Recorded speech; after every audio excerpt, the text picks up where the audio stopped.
The wind was howling against the windshield as I navigated the treacherous curves of the mountain road. I had driven 4 hours through a blizzard to get home for Christmas Eve, expecting the warmth of a fire and the smell of roasting turkey. Instead, I walked into a tomb. The house was dark. The silence was heavy, broken only by the rattling of the window panes. My breath formed a cloud in the air. The thermostat on the wall read 58 degrees. The house was empty, except for one figure.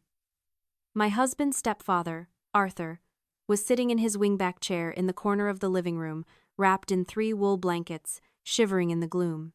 On the mantelpiece, propped against a family photo that notably did not include me, was a note in my husband's handwriting. I picked it up, my fingers numb from the cold. It read, "Gone to Aspen for the gala. Networking opportunity we can't miss. You stay and watch Arthur. He's fragile." I checked the timestamp on the kitchen counter. They had left 4 hours ago. They had abandoned a sick, 79-year-old man in a freezing house to go drink champagne with strangers. I looked at the old man, slumped in the chair. I thought he was asleep, or worse. But suddenly, Arthur opened one eye. It was not the cloudy, confused gaze of the senile invalid, my husband. Caleb had described for months. It was sharp, clear, dangerous. He looked at me, then at the note in my hand, and whispered 3 words that changed everything. "Shall we begin?" I nodded. Drop a yes in the comments if you've ever been the one doing all the work while everyone else took the credit. I want to see who's really listening right now. Panic is a luxury I could not afford. Sadness was an indulgence I would not grant them. I stood there in the freezing living room, the note trembling slightly in my hand, and I felt something snap. But it was not a break. It was a setting into place, like a dislocated shoulder popping back into its socket. Painful, sharp, and suddenly functional. I walked past Arthur, straight to the central smart home panel on the wall. My husband, Caleb, loved this system. He loved controlling the lights, the locks, and the temperature from his phone, usually to mess with me.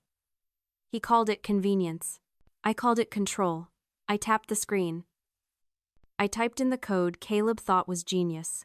1, 2, 3, 4. Access granted. I did not hesitate. I navigated to the user settings. Caleb, delete. Sylvia, delete. I changed the master code to a sequence of prime numbers only I would remember. Then, I engaged the perimeter locks. The heavy deadbolts on the front and back doors slid home with a satisfying, mechanical thud. It sounded like a vault closing. Effectively, I had just evicted my husband from his own digital life. He was locked out, and I was the only one with the key. With the security secure, I turned my attention to the physical structure. I walked down the hallway, running my hand along the wainscoting. I knew every inch of this house. I was the one who designed the renovations 2 years ago. I spent nights agonizing over load-bearing walls and insulation grades. Caleb took the credit at the housewarming party, bragging about his vision. But the blueprints hanging in the hallway told a different story.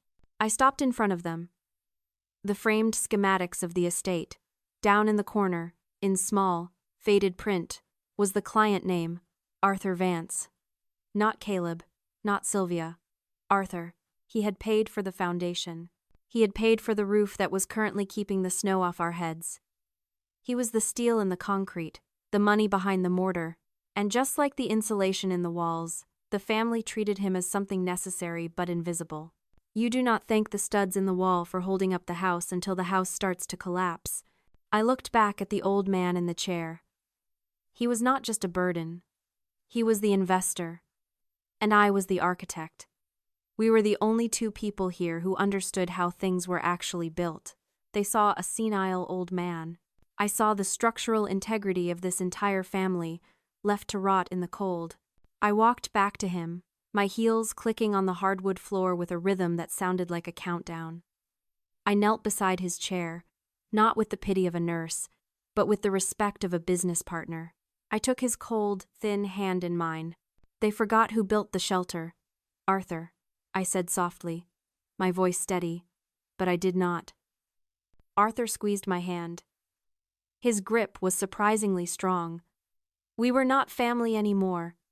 We were co-conspirators. I left Arthur by the fire I had managed to kindle and marched into the kitchen. It was a chef's kitchen, gleaming with stainless steel and marble, designed for elaborate holiday feasts. But when I pulled open the Sub-Zero refrigerator, the light illuminated nothing but shelves of wire and air, a carton of milk that had expired 2 weeks ago, a jar of artisanal mustard, a single withered lemon. There was no turkey, no vegetables, no food for the dying man they had left in my care. I closed the door, the seal hissing shut like a snake. I moved to the medicine cabinet above the coffee station. The note said Arthur needed his pain medication every 4 hours. I found the bottle of oxycodone. The label said it had been refilled 3 days ago.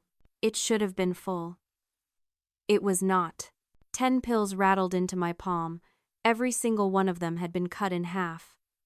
The jagged edges where a razor blade had sliced through the chemical binder were precise. They were not rationing the medicine because the pharmacy was closed.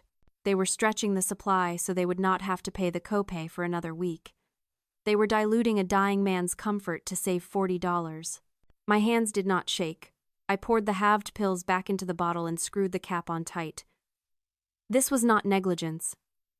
This was torture by accounting. I needed to buy food. I reached for my phone and opened our banking app. We had a joint savings account, a rainy day fund I had insisted on building.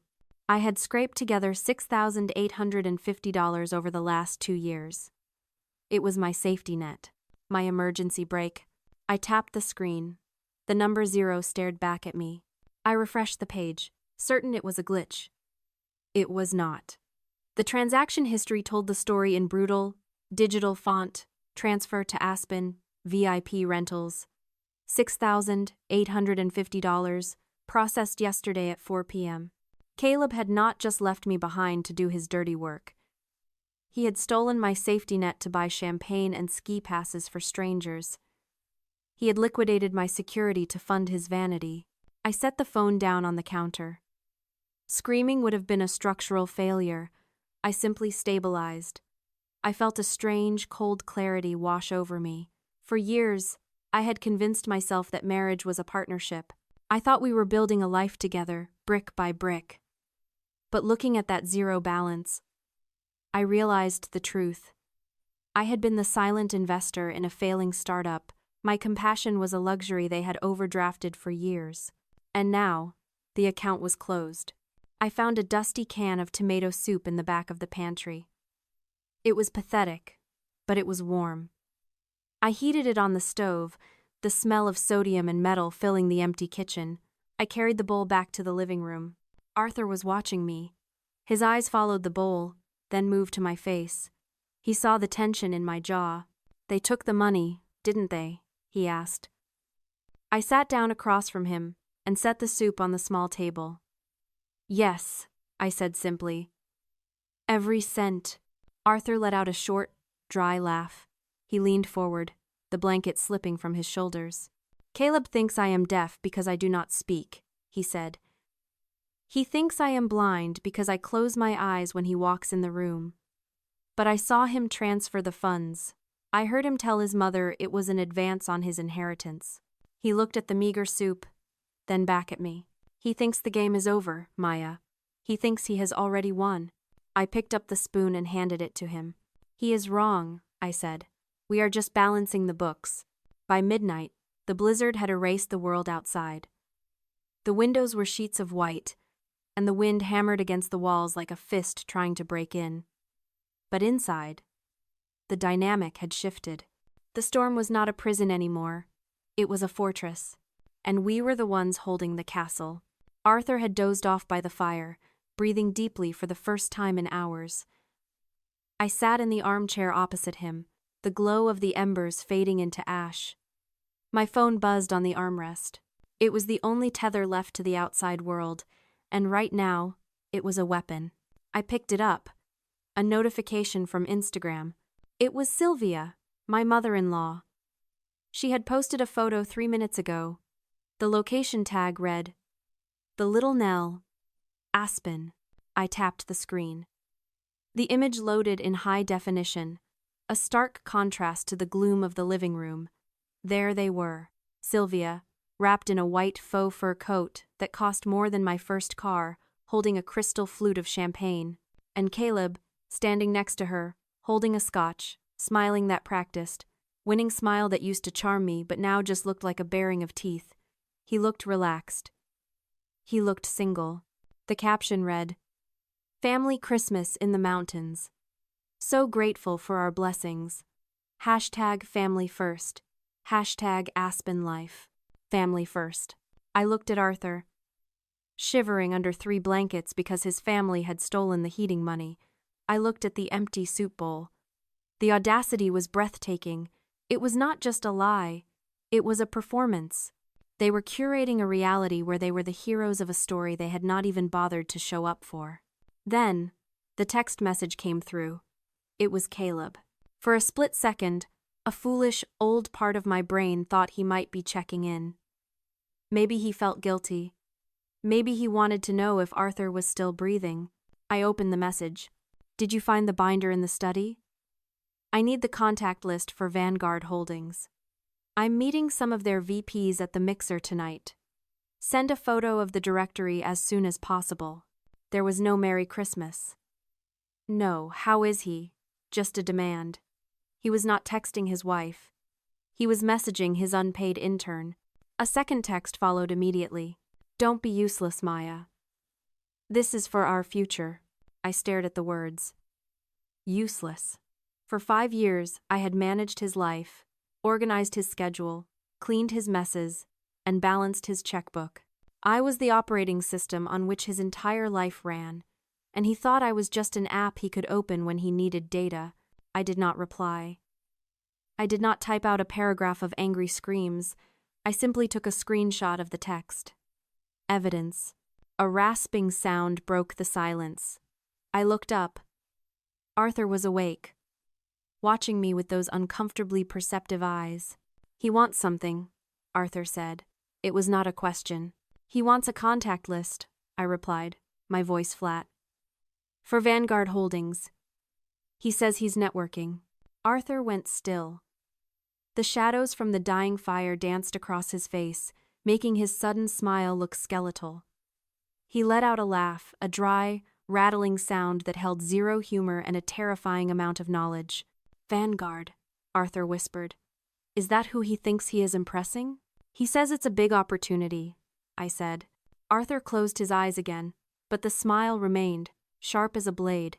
"Oh, it is," he murmured. "Just not for him." The revelation hung in the cold air like a suspended guillotine. Arthur did not elaborate immediately. Instead, he made a request that seemed absurd given the circumstances. "I'm hungry," he said, pushing himself up in the chair. It was midnight. We were under siege by a blizzard and a toxic family, but Arthur's tone was not pleading, it was commanding. He was rallying the troops. I went to the kitchen. I did not rush. I found the flour, the sugar, the cocoa powder tucked away in the back of the pantry. I began to bake. The methodical rhythm of kneading dough was grounding. It was architecture with your hands. Structure, patience, heat. Within an hour, the house transformed. The sterile, freezing silence was broken by the scent of warm yeast and spicy cinnamon. It smelled like Christmas. It smelled like a home. I brought the tray into the study, not the living room. Arthur had moved there on his own, a feat of strength I did not know he possessed. He was sitting behind the massive mahogany desk, the heavy leather chair swallowing his thin frame, but his hands were flat on the wood, steady and authoritative. "Eat," he commanded, pointing to the rolls. "We need fuel." We ate in silence, the sugar and warmth chasing the chill from our bones. When we finished, Arthur wiped his mouth with a linen napkin and pointed to the portrait of a hunting dog on the wall behind him. "Move it," he said. I hesitated, then stepped around the desk and lifted the heavy frame. Behind it was a wall safe. "Right, left, right," Arthur recited the combination. 32, 14, 8. 0. The heavy door clicked open. Inside, there were no stacks of cash or gold bars, just papers, thick, bound documents. "Bring them here," he said. I placed the stack on the desk. Arthur opened the top folder. "Caleb thinks he is waiting for me to die so he can inherit," Arthur said, his voice gaining strength. "He thinks the will is a lottery ticket he has already purchased. But he forgets one thing. I am not dead yet." He pushed the papers toward me. "Look at the assets, Maya. The real ones." I scanned the documents. My breath hitched. The numbers were staggering. Real estate holdings. Diversified portfolios. A patent portfolio I did not even understand. $5.4 million in liquid assets alone. "He doesn't know," I whispered. "He has no idea. He sees what he wants to see," Arthur said. "He sees an old man in a chair. He doesn't see the banker." He opened a drawer and pulled out a fresh legal pad and a pen. "Changing a will takes time," Arthur said, his eyes hard. "And it can be contested. Spouses have rights. Children have claims. If I just cut him out, he will sue you for years. He will drain the estate in legal fees just to spite you." He tapped the pen on the desk. His gaze hardened, reminiscent of the titan of industry he must have been 40 years ago. "We are not going to disinherit him, Maya. That is too emotional, too messy.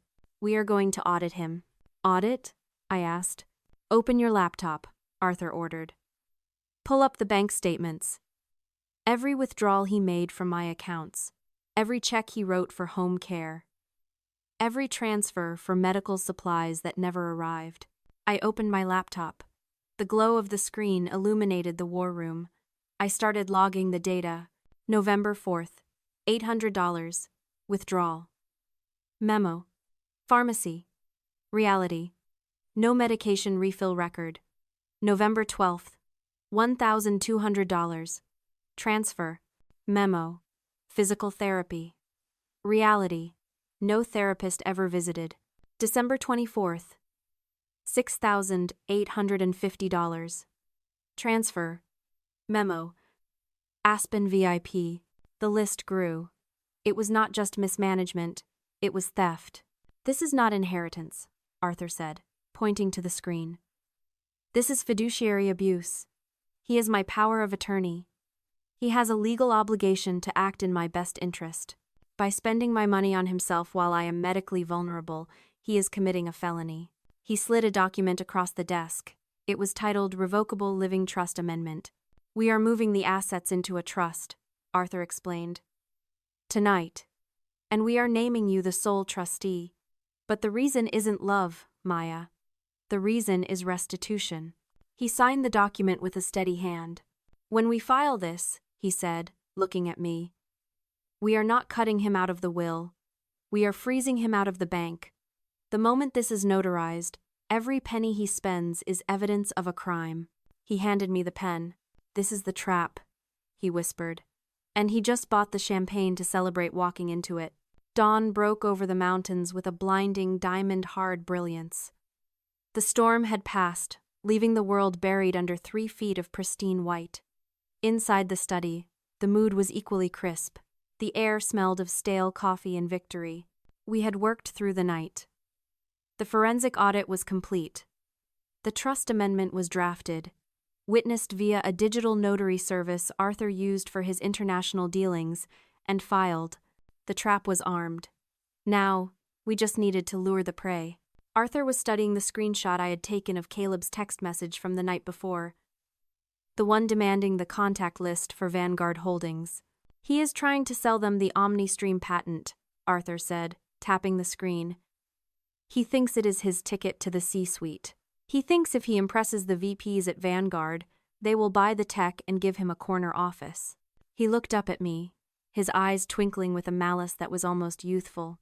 "The OmniStream patent belongs to a holding company called Archon Ventures," he said. "I know," I replied. "I saw it in the asset list." "And do you know who owns Archon Ventures?" he asked. I shook my head. Arthur pointed a gnarled thumb at his own chest. "Me." The realization hit me like a physical blow. Caleb was not just neglecting his stepfather to go networking. He was stealing his stepfather's money to buy drinks for his stepfather's employees, hoping to sell them a product that his stepfather already owned. It was a circle of incompetence so perfect it was almost geometric. "He is trying to sell my own property back to me," Arthur said, shaking his head, using my credit card to pay for the pitch meeting. He pushed the papers aside and reached for his mug of cold cocoa. "Send him the picture," Arthur commanded. "The contact list?" I asked. "No," Arthur smiled. "Us." I pulled out my phone. I did not fix my hair. I did not put on makeup. I wanted to look exactly like what I was, a woman who had been up all night dismantling a life she no longer wanted. I angled the camera so it captured both of us. Me, looking tired but iron-spined. Arthur, holding his mug in a toast, with the signed trust documents clearly visible on the desk in front of him. Click. I opened the message thread with Caleb. The last text was still his demand. "Don't be useless." I attached the photo. I typed 2 words. We began. Sant. We watched the phone. For a minute, nothing happened. They were likely sleeping off the hangovers in the luxury chalet paid for with our emergency fund. Then, the status changed. Delivered. Seconds later, read. Then, the 3 little gray dots appeared. They danced. They vanished. They danced again. Panic in digital form. He was typing, then deleting, then typing again. He was zooming in on the photo. He was seeing the documents. He was recognizing the look on Arthur's face, not a dying victim, but a predator watching a mouse. The phone rang. Husband calling. I let it ring. It rang again. Sylvia calling. I silenced it. Arthur took a sip of his cocoa. "The cards are declining," he noted calmly. "They just tried to check out or pay a bill, and the trust freeze kicked in.